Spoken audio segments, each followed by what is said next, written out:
What's up with it? What's up with it? It's your man OG Hollywood tapping in. Quick question. Does anybody know who David McClary is? Most of you don't, right? Kind of figured that. In the infamous case in 1988 that rocked New York City, the whole Fat Cat and Pappy Mason with the unaliving of the NYPD rookie officer Edward Byrne, the actual shooter in that case was a guy by the name of David McClary. He was the actual cop unaliver. Okay? What's sad is, I hope y'all learn from this that how you could throw your whole life away for the streets, make the ultimate sacrifice for the gang, the crew, whatever. Spend 40 years in prison and nobody even knows your name. Nobody even cares about you. Nobody talks about you. You're not a legendary cult figure, icon, any of that. You're just a guy who spent his whole life in jail for doing something dumb. But let me get back to the David McClary case. Why I'm talking about him is he's up for parole. And due to political circumstances, some real heavy games that's being played in politics, he might actually get out. Okay, here's where the politics come into play. For those of you who don't know, Andrew Cuomo, ex-governor of New York, Democrat, he puts 12 of these new people on the parole board. Out of 16, he puts 12 of them on there who are all ex-public defenders or, prison reform advocates, right? The Democrats are the ones who they act like they're against the police brutality and they side with, our community more so whenever the police is out of line. So, that's their lure to bring us in. You feel what I'm saying? But with the Democrats, you got to accept the fruit pop lifestyle. They're going to force feed the fruit pop lifestyle on you. You feel what I'm saying? So it's like you got to take that to get that. But on the Republican side, like their thing is like everybody talks about the racism is the worst of it. And it translates through the police brutality and all these other things, but they're constantly accused of racism. But they also do have far better moral principles and values than the Democrats. Democrats have no morals. They basically the damn devil. Anything goes. There's no rules. Like they cool with you smashing animals, smashing children. Nobody can do nothing wrong. You know what I'm saying? So with the Republicans, they do have morals, they do have principles, and they all about getting to the bread. They all about seeing some bread in your pocket. You feel what I'm saying? But it is racism over on that side. And a lot of it does get, pushed out through the police. That's how we see a lot of the racism in real time. We see it through the police, But that's the political aspect of it. It's like the Democrats is trying to shake their weenie in the face of Donald Trump, and the Republicans like we still have pull over here. We still have power and authority over here. So we know y'all love the police so much. The police is your heart and soul. We're going to shake our weenie. We're going to shake our weenie in your face and let 43 of them out since 2017. That's unheard of. And this guy McClary will be the 44th. Politics. Like sometimes it helps us. Sometimes it hurts us. I don't get involved in it, but it's still involved with me. So David McClary is the trigger man, but the hit's ordered by Pappy Mason. I don't have to say allegedly now because they already been convicted for this shit. Okay, but like I said, everybody knows who Pappy is. Nobody knows who the David McClary is.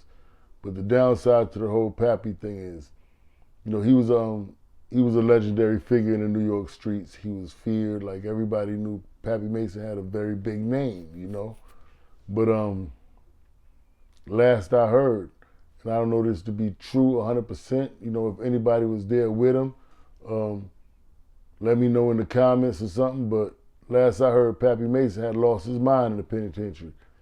Dudes told me Pappy Mason was on the yard, like talking to himself and swatting at bugs that nobody could see but him. Like swinging and swatting at invisible bugs and talking to himself and just being 100% weird. They said he just like turned totally weird, and this was before people were even saying weird. Like Pappy Mason is the inventor of weird. Like they said he became the father of weird in the penitentiary. And that's sad, you know, but that's the reality of what happens with that prison thing, man. You know, people get all that time and they don't talk about people who lose their mind in the penitentiary. You know, there was a dude from around our way. I'm not gonna say his name because, you know, I don't want to give him any publicity or anything like that. He's not a friend of mine. You know, he was actually on the other side. You know, we were having our little quarrels. This is all back in the '90s stuff. But in the midst of trying to shoot one of my friends, the guy unalived his friend. And they said this guy had lost his mind upstate and was trying to hang himself, but like it was like a real hang himself because he tried to hang himself off of something that was like this high or something. Like something was crazy, but like they said he just lost his mind. And to this day, still mind loss. You know, I heard recently someone said he was sitting in the middle of the street talking to himself crazy, something like that. But that's the part that comes with the prison thing, bro. Like if y'all don't know that, you're willing to go out there, you want to spin, you want to step, you want to do all those things. When they lay your ass down, it's a chance that you may not come out of that situation with all your faculties. No, it's a chance you may not come out of that situation with all your faculties. And it's also a good possibility that you may stand up and remain solid and you ain't snitch. Because you know the dude, McClary, they said he testified that he's not going to cooperate or testify against Pappy Mason. He didn't give up nothing. Now this guy right here, the getaway driver, Scott Cobb, oh, he spilled the beans. Now he gave it up. He gave it up. He been home. But still nobody knows who he is.